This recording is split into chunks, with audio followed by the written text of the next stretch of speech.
Mga kapuso, pati po permit to carry firearms na pirmado pa ng PNP chief, pinipeke na rin po umano sa tinaguriang Recto University. Yan ang natuklasan ng salakay ng mga otoridad ang ilang paggawaan umano ng mga pekeng papeles doon. Balitang hatid ni Mariz Umali.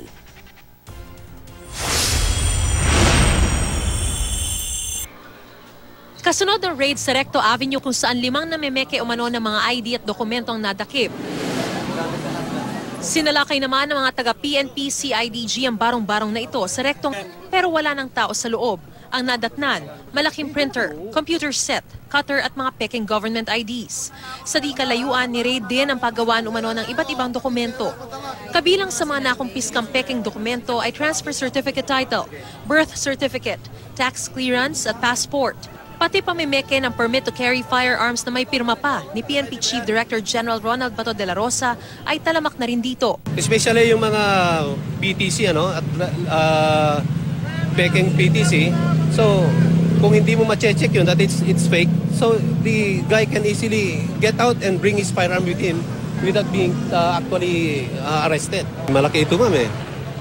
Hindi natin masabi actually kung gaano kalaki ito. But they are catering to all kinds of documents, all kinds of IDs. Ilang linggo raw muna nagsagawa ng surveillance ang PNP CIDG sa lugar na ito bago i-raid ang mga umano'y paggawaan ng mga peking dokumento. Bagamat ino-operate na raw nila ito dati, hindi na raw nila ito titigilan ngayon dahil na rin sa utos mismo ni Pangulong Rodrigo Duterte.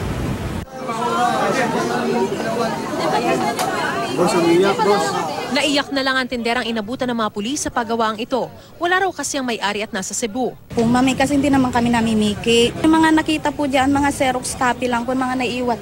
Po dyan ginagawa naming scratch po sa invitation para makatipid po ng papel. Yun po yung mga nakita po dyan. Tapos yung mga original po na akala namin original po yung mga ID po doon. Yun po yung mga naiiwan po dyan sa lamesa ko po. Itinatabi namin baka sakaling balikan po nila. Ka-test buy na kami rito, ma'am eh. Nagpa? Test buy kami, nakakuha kami ng mga peking katulad niya, ma'am, birth certificate, tapos diploma. Sa target na 13, 7 iba pang nahuli. Inutusan lang ako bumili ng yelo. Utusan lang po ako dyan. Hindi ko nga po alam eh. Ba't na ako nuli dito? Yan po yung mga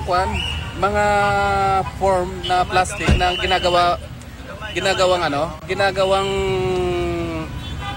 ID na mga peking ID. Sasampahan ng kasong falsification of public documents sa mga suspect na dinala na sa Camp Crame.